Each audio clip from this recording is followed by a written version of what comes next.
The Detroit Pistons extend their losing streak to 8, but this was a good loss. When was the last time they had a good loss? We'll talk about everything that happened in last night's game against the Phoenix Suns in today's episode of the Locked On Pistons podcast.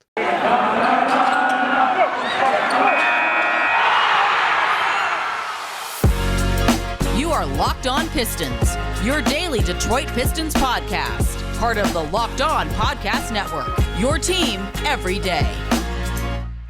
What's the deal? Welcome back to another episode of the Locked On Pistons podcast. This episode is brought to you by TrueBill. TrueBill is the new app that saves you money by helping you identify and stop paying for the subscriptions you don't want or need, and can even negotiate better deals on those you want to keep.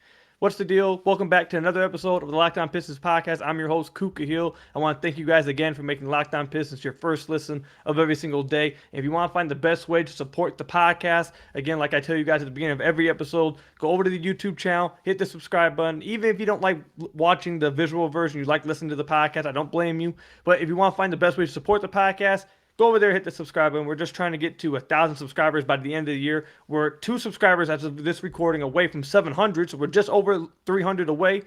Once again, if you want to support the podcast, go over there. It's the best way to support us. I'd really appreciate it. But yeah, man, we had a fun game to watch against the Phoenix Suns. Now, heading into the game, I'm sure everyone thought this was going to be a bit of a blowout. It was looking ugly early. I'm not going to lie. It was looking tough.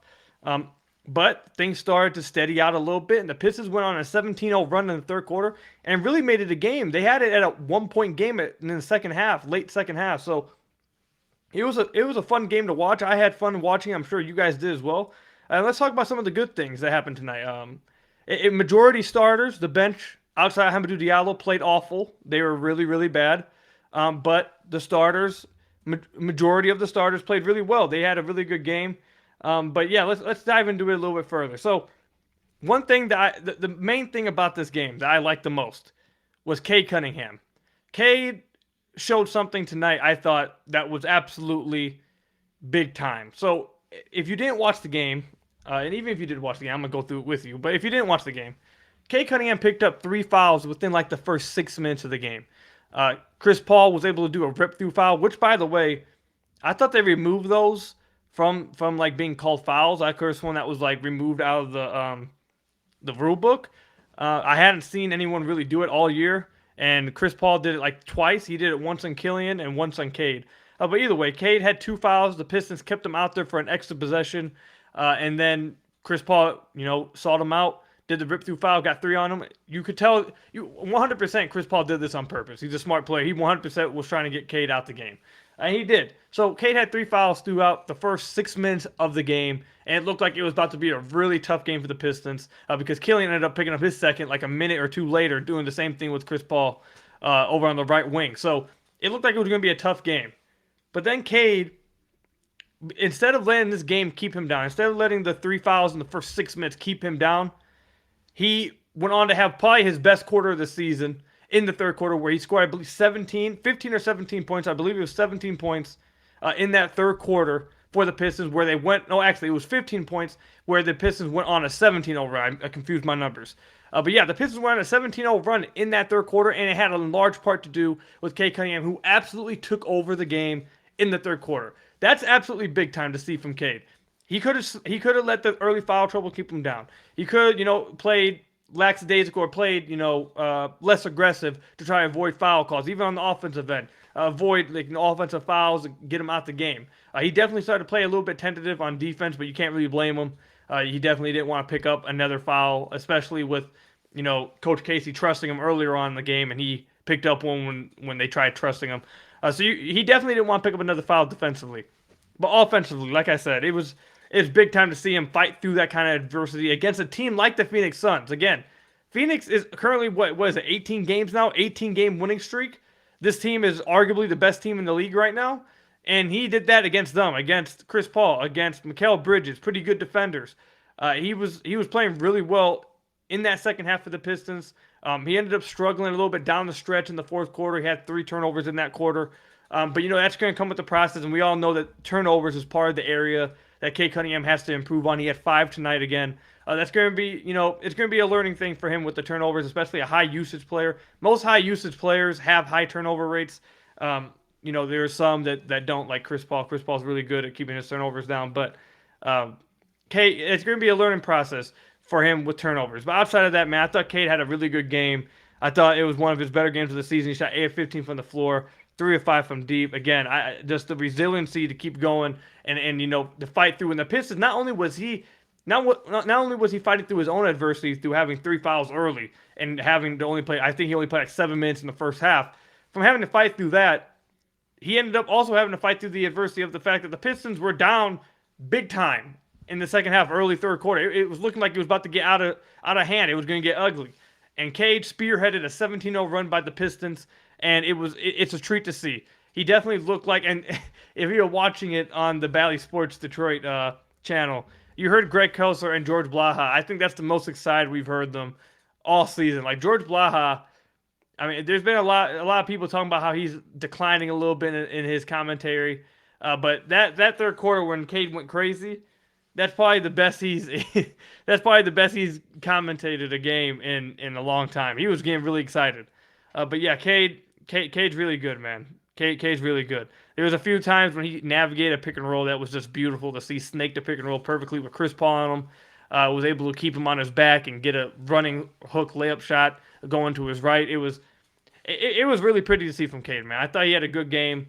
If he didn't get in that early foul trouble, I think we might be looking at like a 25-point game from Cade tonight. But overall, just a really great game from Cade. I think everyone should be excited about what they saw from him tonight. Obviously, just excited in general because it's Cade Cunningham. But tonight's game, or last night's game, was really good to see.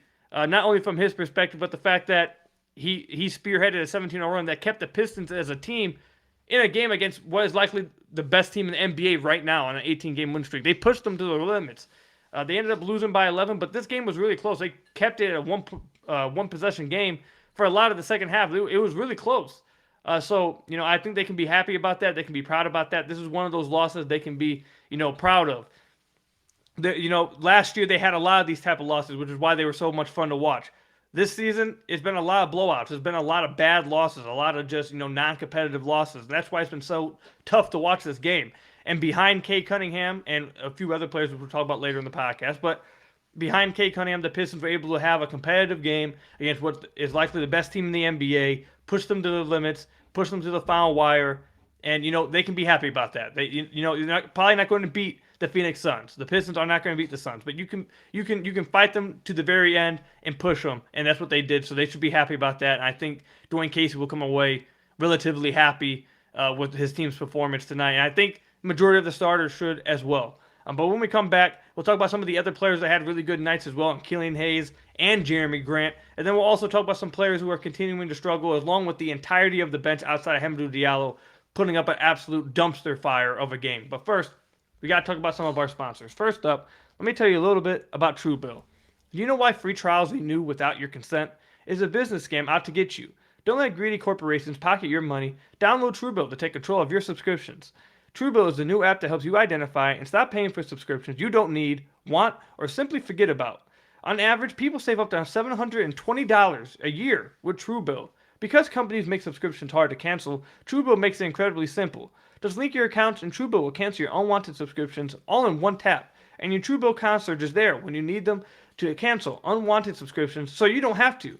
TrueBill also has over 2 million users that help them save over $100 million. So don't fall for the subscription scams. Start canceling today at truebill.com/lockedonnba. Go right now to truebill.com/lockedonnba. It could save you thousands a year. That's truebill.com/lockedonnba.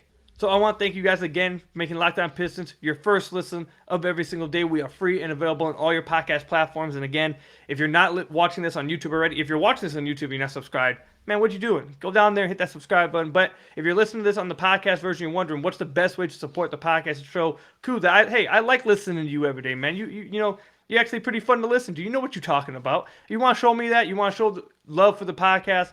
Go ahead over to the YouTube channel, hit that subscribe button if you haven't already. We're trying to get to 1,000 subscribers by the end of the year. As of this recording, we are at 698. We're 2 away from 700. So, again, if you guys want to find the best way to support the podcast, show that you love the work that's put into it, to go to the YouTube channel, hit that subscribe button. I'd really appreciate it. But yeah, we spent the first segment really, giving Cade Cunningham a bunch of praise. But there's a few other players that deserve praise as well. First, I'm going to save Jeremy Grant for last because, he dropped 34 points. And, there's just two other players I'd rather talk about first. Isaiah Stewart. Now, we just had a podcast last week, I think, talking about his struggles so far this season, about how much he's, obviously, how much he's struggling to contribute offensively. I thought he was okay defensively. He's been doing his thing defensively. But offensively, he had been really struggling to make an impact this season for the Detroit Pistons. And it was, shocking to see. Because last year, he was pretty decent at making an impact offensively. He wasn't out there, Dirk Nowitzki in the post or anything. He wasn't out there demanding touches. But he was making an impact offensively last year. So we spent a podcast last week going over everything that's wrong with Isaiah Stewart and how he can possibly, get back on track and what's going wrong with him right now. Right now, we're back-to-back games of double-doubles for Isaiah Stewart. And I'm really happy for him. I'm really happy to see it. A lot of people, if you criticize any young guys, you start calling how you see it. Everyone loves the young guys when they in their rookie year. Everyone loves the rookies. They're the new shiny toy. But as soon as they go to their second year, as soon as you start criticizing them, people start going a little crazy. And you know what? I get it. I understand it. I started to receive a little bit of pushback for the things I was saying about Isaiah Stewart, but I was just calling it how I see it. I was calling it how he is playing. I'm not going to sugarcoat it. Just like I'm not going to sugarcoat how he's been absolutely tremendous the last two games. He had 12 points tonight, 4 rebounds, 2 assists, and a block. He shot 6 of 7 from the field. I was really happy to see it from him tonight. I thought he had a really good game tonight. He played 35 minutes. The team kept him out there. They trusted him. He deserved to be out there. And something I want to point out, and we've talked about this a lot with Isaiah Stewart on the podcast, is that the last two games, and I really don't think it's a coincidence. Obviously, I believe last game, the game before this last one, he only hit one mid-range jumper, but this past one he took 2, and he made both of them. So I really do think, I'm going to keep hammering this home. Not only did Isaiah Stewart prove to us in his rookie season that he can hit these shots, it's shots that he should want to take. We talked about his percentages from that 2-point area. I believe he was shooting like 52% from 10 to 16 feet, 43% from 16 to 3-point feet, 3-point range. He can hit these shots effectively. So the fact that he just wasn't taking them was really shocking, and it was hurting him and the Pistons offense. The last two games, he's increasing it. He's starting to take them a little bit more. I don't think it's coincidence that, along with that, the last two games have been probably two of his best games of the season outside the Toronto game. But yeah, these past two games have been really good from him. So I think that's something that he has to continue to take. He needs to continue to take these mid-range jumpers when guys like JaVale McGee are just playing 10 feet off of him. Isaiah Stewart was catching the ball at the high post, and JaVale McGee was underneath the rim. That's just utter disrespectful, especially for a guy, like I said, in Isaiah Stewart, that can hit that shot. This isn't Dwight Howard we're talking about or something. Isaiah Stewart can hit these shots really well. So it kind of says, teams disrespect him that much really shows that teams see that he's just being reluctant to shoot these. Now, I tweeted out that, I need to know what was said to him that's making him hesitant to take these shots. Am I saying the coaching staff is saying, Isaiah, don't take these shots? No, I never said that, even though people try to twist my words and say I said that. That's not what I'm saying. I feel like something was said to him, though, that's making him hesitant, something that's in the back of his mind that's keeping him, a little bit more scared to take them. I don't think he was this scared to take them last year. He was shooting them immediately. You gave him that space, he was taking them. Now it's like you're pulling teeth to get him to shoot it. It's like, Isaiah, you can hit these shots. We want you to do it. You're good at these. Do it. You're good at it. So, it's real. I'm really happy to see that from Isaiah. He needed to have these kind of games, and he did. And it's fun to see. And he really, like I said, he really needed these. And I think all of us are really happy to see that from him. Hopefully he can continue to string these good games together, start taking these jumpers a little bit more. And the offense is going to look better more. It's going to look more, what's the word? Fluent or more proactive or, just better with him on the floor when he takes these kind of shots. Like tonight, the Pistons scored over 100 points. That's like a goal now for the Pistons. Let's just get to 100 points and we'll call it a win. And I think Isaiah Stewart had a lot to do that. So really good game from Isaiah Stewart. Next person we're going to talk about, Killian Hayes. Killian Hayes, I thought, Greg Kelser came out and said that he thought that this was Killian Hayes' best half as a Piston. That's false. That's just not true. The game earlier this season where he was just all over the place defensively, I believe he hit like a 3 and a layup in the first half. He may not have had 10 points, but he was literally all over the place. His fingerprints were all over the game in the first half. He was the Pistons' best player through the entirety of the first half. I believe it was, I forget who it was against, but it was like a week and a half ago, 2 weeks ago, before he hurt his thumb, I think. Actually, no, I think it was the first game after he hurt his thumb. He had the wrap on, and he was all over the place on the defensive end and on the offensive end, creating opportunities. So basically, I don't think this was his best half as a Piston. I think that's far from the truth. He even had some good games last year. That one game, I think it was against the Bulls when he had 21 points. It definitely wasn't his best half as a Piston. I don't agree with that. But it was a really good half from him, and it was one of his best games this season. And this is something that you're continuing to see from Killian. He's looking better and better each game, and we're going to continue to talk about it. I think Pistons fans should really be excited about Killian. I'm not going to lie. I think you guys, people were really getting low on Killian coming into the season, but I think what you've seen from him this year, I don't see how you can't be excited. Everyone said we need to see improvements from him. We need to see him get better. He's literally looked better week after week after week after week. He's looking better each time he comes on the floor. He's not even at 50 games into his NBA career yet. We're not even halfway through the NBA season. I can't wait to see what he looks like next year. But this game, let's get back to this game. I'm getting a little ahead of myself. He once again shot 2 of 4 from deep. He was 2 of 2 from deep in the first half. The second half he took 2 contested ones. Either way, 2 ones I thought he should have made. He could make. But either way, I thought he had a really good game. He had 10 points, 6 rebounds, 3 assists, 2 blocks. He was a team high +8 on the floor. He played 32 minutes and an 11-point loss and was a +8. Him and Cade Killian was a +8. Cade was a +5. The 2 highest plus minuses on the team. That backcourt, we've talked about it now the last 3 podcasts now. That backcourt, they're playing really well together. They love playing with each other. That backcourt is going to be extremely fun to watch. And you guys were out there questioning whether that backcourt would work together. Man, I tried telling you guys that backcourt is going to be so much fun to watch, man. They're gelling together. Killian and Cade have this chemistry. I don't know if you guys know this thing. When Cade is handling the ball, Killian's starting to move really well off the ball and get these backdoor cuts, and Cade's looking for him. This is now, I think, like the 3rd or 4th time I've seen them score in the last few games off backdoor cuts. And that's another way that, it's crazy because the way Killian is figuring out right now, I don't think it's how people thought he was going to figure out. He's figuring it out a lot through off ball. And after this, we'll move on to Jeremy Grant. I want you guys to watch this moving forward. Killian, he missed that one mid-range tonight in the second half, but this is what you guys really need to watch for. He's starting to probe in the mid-range when he gets his screen. He's starting to force and get to his spots. Now, he needs to make those mid-ranges. That was a really tough miss, but either way, he needs to make those ones. But you can see he's starting to learn, okay, I know how to leverage my body. I know how to get to the spots I want. I know that I'm bigger than these guys, and I'm going to get where I want to get. And you've seen that a lot the last few games, and that was the next step. A lot of us, I made the mistake sometimes saying the next step was him just finishing around the rim. Before finishing around the rim, you need to create advantages for yourself in between that area that helps you get easier finishes at the rim. And I'm telling you guys, over the past week and a half or so, he's showing that he's learning that, hey, I'm 6'5" with long arms. I'm stronger than just about anyone that's going to guard me. And even if a guy puts a body in me, I'm going to get to my spot. And he's doing that really well the last week and a half or so. I'm telling you, watch that moving forward. If he can continue to get better at that, I'm telling you, you guys should be really excited about Killian moving forward if he can get all that together. Because he's already figuring out the off-ball stuff. He might be the Pistons' best catch and shooter right now. So I'm really excited about Killian. This is just another game in that development, and I'm really happy to see that. We're running a little bit longer in the second segment, but I want to go ahead and give props to Jeremy Grant. Now listen, Jeremy scored 34 points this game. He had 6 rebounds, 3 assists, 2 steals, and a block. He absolutely played a great game.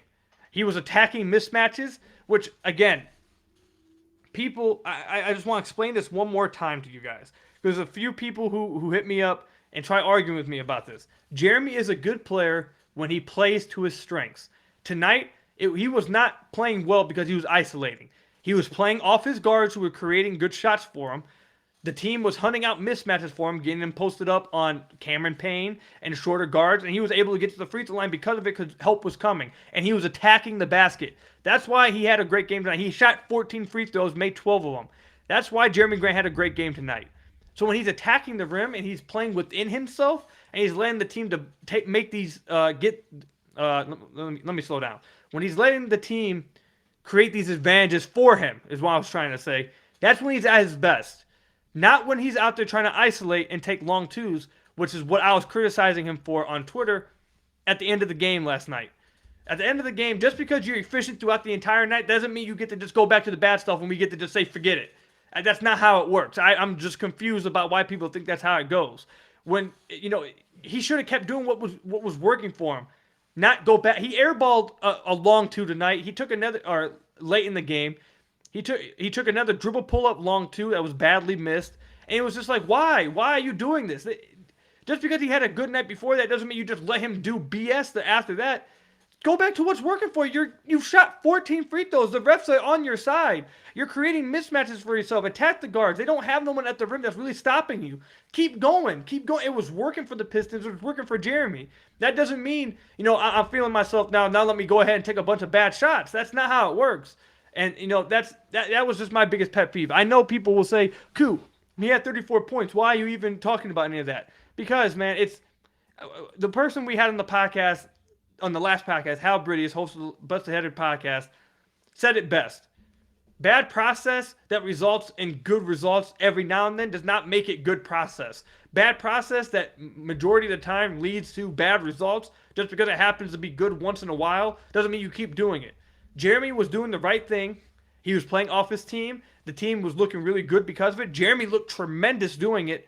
But then late in the game, like we've talked about, it was a concern last year. He struggled with it, and he's struggled with it this year as well. Once it gets late in games, he goes away from what's working all night. He starts going back into these bad habits. I'm going to continue to call it out until it stops. I don't care if he scored 50 points before the fourth quarter. If when the fourth quarter arrives, he starts taking shots from half court, are we going to give him a pass? No. I'm not going to stop calling it out until he gets better at that. It's a very obvious negative that he has to improve in his game. He had a great game tonight overall, giving it to him. Again, he stuffed the stat sheet. He looked really good tonight. But late in the game, as has been during his Pistons career thus far, he resorts to bad habits. And the Pistons need to help him get that out of his head, and he needs to get better at that. It's just that I don't see what's so critical, what's so wrong with pointing that out.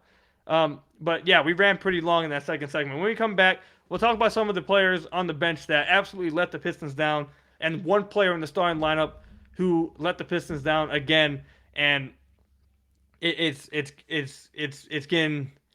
getting pretty bad. It's getting to a point where I'm actually sad watching him. But we'll talk about which player we're talking about when we come back from the ad break. But first, let me tell you guys about you guys' favorite sponsor, Built Bar. This holiday season, grab the protein bar that tastes like a candy bar, or even better than a candy bar. Built Bar, filled with so much holiday goodness, rich with decadent flavor, covered in chocolate, but amazingly low in calories, sugar, net carbs, and fat, but high in protein. You get the best of both worlds, delicious and healthy. So many flavors you'll have a hard time choosing from. Will you have raspberry or mint brownie, cherry or double chocolate, cookies and cream or peanut butter brownie? I'm telling you guys all right now, peanut butter brownie, that's the way to go. Built Bar gives you that extra fuel you need to bust down those mall doors and bow all the holiday shoppers. Or if you're just standing in endless shopping lines, Built Bar can give you that extra something to keep you going. So throw in one on your jacket or in your jacket or your purse. You never know when you're going to need it. Because it's a season of peace and love, don't bring up your favorite Built Bar flavor at family parties. People are so passionate about their favorite flavor, they'll fight for it and things could get out of hand. You friends with Santa? Well, tell Santa to throw a few Built Bars in those stockings. With so many flavors, they'd make anyone's Christmas morning a happy one. You want to cozy up with something warm? Here's a holiday secret. Dip your Built Bar into some hot cup of cocoa. Let it melt a little. Give your beverage a bit of that Built Bar flavor. Plus, you'll have a nice melty Built Bar to go with it. Be sure to have a couple napkins on hand. I think that might help you out. So, go to Built.com, use promo code LOCK15, and you'll get 15% off your order. That's Built.com, use promo code LOCK15 to get 15% off your order. Built Bar, the best tasting protein bar ever. So again, I want to thank you guys for making Locked On Pistons your first listen of every single day. We are free and available on all your podcast platforms. And if you want to find the best way to support the podcast and you're not already watching us over on YouTube and you're not already subscribed to the channel on YouTube, and if you're watching this on YouTube and you're not subscribed to the channel, what are you doing? Go down there and hit that subscribe button. But if you're not over there, if you want to find the best way to support the podcast, even if you just like that podcast version, I don't blame you. Just go over to the YouTube channel, hit the subscribe button, help us get to 1,000 subscribers by the end of the year. It's the best way to support the podcast. I promise. I'd really appreciate it. Again, we want to get to 1,000 subscribers by the end of the year. That's our goal. It's been our goal for 2 months now. As of this recording, we were at 698 subscribers, so we're just over 300 away. Can we get there? Can the fan base show out the rest of the year? We'll see. Come on. Help me get to 1,000 subscribers, guys, please. We're trying to get there, man. Show me some love out there. But Let's go ahead and talk about some of the negatives within this game. We talked about all the positives in, Jeremy Grant's game, Isaiah Stewart, Killian Hayes, Cade Cunningham. Oh, also, I want to give some props to Hamidou Diallo, who continues to play really well for the Pistons, really well defensively. He was the only bench player in positive plus minus. He had a +2. He's playing really well. He only had 5 points. When he's on the court, the Pistons are just playing better. And he's bringing it defensively. He's bringing the hustle offensively. He's bringing it in transition, which the Pistons really needed and are benefiting from. So Hamidou Diallo, another good game from him. But outside of that, Frank Jackson, Corey Joseph, Trey Lyles, Luka Garza, awful. All of them played awful this game. Corey Joseph played 16 minutes, was a -20 in an 11-point loss.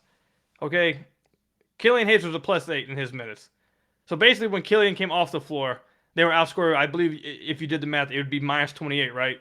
So when Killian came off, Corey Joseph came in, and yeah, it's bad. It's bad, man. Corey Joseph was not good. I'm gonna continue to say it now. Earlier in the season, I was on the board. I was on the side of Saban Lee probably isn't ready. He's dominating G League, but that's G League. Corey Joseph is a veteran, a stable in presence. But Corey Joseph, I'm going to start questioning how much longer he's going to be able to continue to play awful. And Saban Lee, who I thought when Saban Lee played, he played well. I thought I thought Saban was earning some play time. But he hasn't played since. And majority of the time I don't have a problem with that because you want to go with the veteran presence. But part of the reason why Corey Joseph is supposed to bring veteran presence is because he's supposed to bring stability on the court and off the court. Not just off the court talking to guys, but he's supposed to bring a veteran leadership and stability on the court. And he's not doing that. He's playing awful on the court. So I don't know if he's really helping at that point. I don't know if he's helping at all, honestly. So those guys, really bad games. We just talked about Frank Jackson, how he has been looking good recently, but he had another bad game tonight. So, nothing too big. He's he's one of those hot and cold guys. He's going to keep shooting, but tonight was just one of those cold nights, and it sucks to have that happen. But the bench really let the Pistons down tonight. The Pistons bench was the main reason why they lost this game. The starters did what they did. The starting backcourt did what they could. The Pistons won the game when Killian Hayes and Cade Cunningham were on the court. The bench just let them down. And now I saved this to the end of the podcast. I know, I'm a very smart person. I know towards the end of the podcast, the viewership starts to die down a little bit towards the end of the podcast. I'm not dumb, and I know some of you guys are probably sick of hearing negatives about this guy, but it's unavoidable. I wouldn't be doing you guys justice if I didn't tell you guys what was going on. Saddiq Bey had another just really bad game. He played 31 minutes tonight. He shot 2 of 9 from the floor, 2 of 6 from deep. He had 2 turnovers, and he was by far the worst starter in -17. Saddiq is just really playing bad, man. It's just no other way around it. He's looked awful on the court. And the last podcast we had Hal on the podcast, and we were talking about, they spent the whole podcast talking about Saddiq Bey and his struggles and the ways. We ended it off with how he can play better and how he can get back on track. But I don't know, man. I think we're getting close. And, this is not writing the end of Saddiq Bey's story. That's not what it is. But I think we're getting close to, I think it's getting close to the time where you might have to, demote him. It really is getting close to that time when you have to, demote him, I think. For the better of him. You have to put a chip on his shoulder. You have to try to, do something. Click the right button. Because right now, this isn't working. And I feel like you're almost, and someone tweeted this at me, I forget which one of you guys did, but you guys 100% were on the mark. Not only are you doing a disservice to the team by continuing playing Saddiq Bey 30 minutes when he's doing what he's doing out there, you're doing a disservice to Saddiq. You need to hold him accountable and give him that chip on the shoulder and let him know, listen, man, I know you're young. We're going to give you some rope, but the rope's getting shorter. You have to play better. Because it's not just the fact that he's not hitting shots. He's just playing all around bad out there. He's making multiple back-to-back bad decisions. He's actively hurting the team while he's on the floor. I tweeted this earlier. It's sad to watch Saddiq because he wasn't like this at all last season. I don't know what's going on. Last season, he wasn't just actively hurting the team when he was on the floor. Right now, for the past few weeks, and honestly the entirety of the season outside the first 4 games, he's actively hurting the team when he's on the floor. There was one play, and I tweeted this out, and a lot of you guys hit me up and said, I was screaming at my TV when I saw this. It was late in the game. He had just got subbed back into the game. Now, for the majority of the second half, Hamidou Diallo was playing over Saddiq Bey. I believe Hamidou Diallo played I want to say like 13 minutes in the second half, and it was like a long stretch too. Saddiq was riding the pine for a long time in the second half, but Dwayne Casey brought him back in the game around the 6-minute mark. Saddiq, I think it legit might have been the first possession he was on the floor on the offense. Cade Cunningham's driving down the middle of the lane, and Saddiq's in the right corner. His defender helps. Cade is kicking the ball out to Saddiq Bey in the corner. Now, again, we've talked about this a lot on the podcast.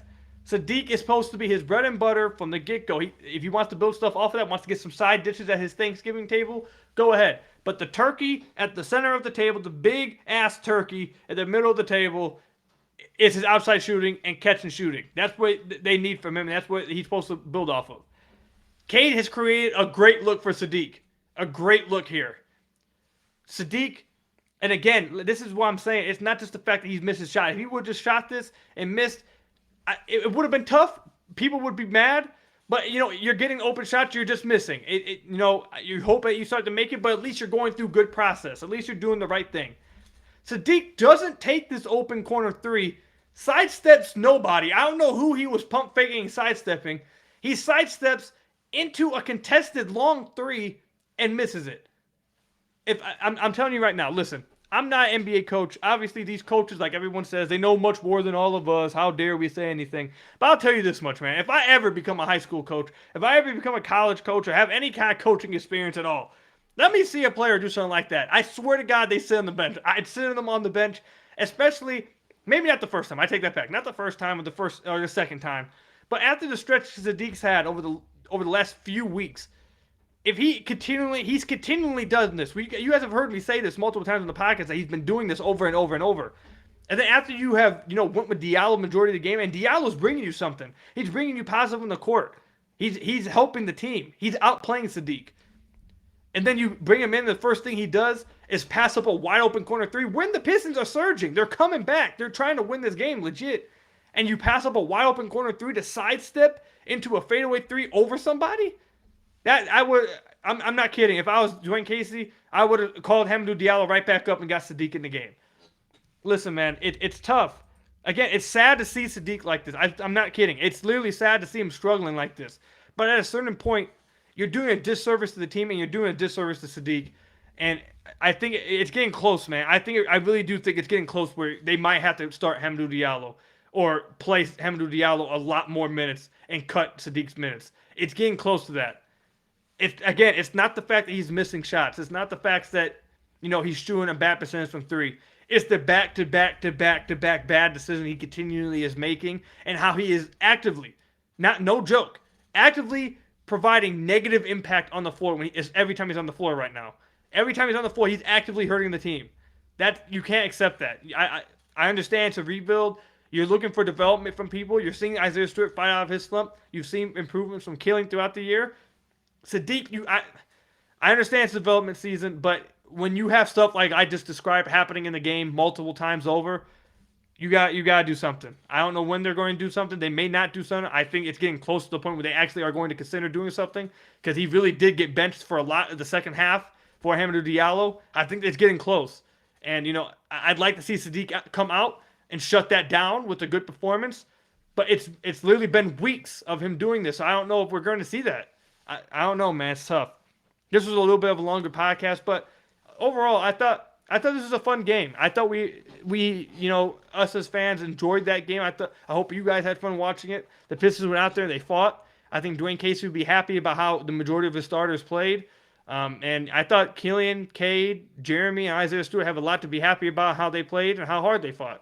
So, tough game to lose. A good loss, one of their only good losses of the season. But yeah, it is what it is. They don't play again till Monday, which is good. They needed some rest, and thank God we're done with the Western road trip. I don't have to stay up till, what is it right now? 12:35 a.m. recording podcast when I have work in the morning at 9. So yeah, we'll be back on Monday. I'll see you guys then. I hope you guys enjoyed the podcast. I want to thank you guys again for making Locked On Pistons your first listen of every single day. And again, if you want to find the best way to support the podcast, go over to that YouTube channel, hit that subscribe button. I'd really appreciate it. We're trying to get to 1,000 subscribers by the end of the year.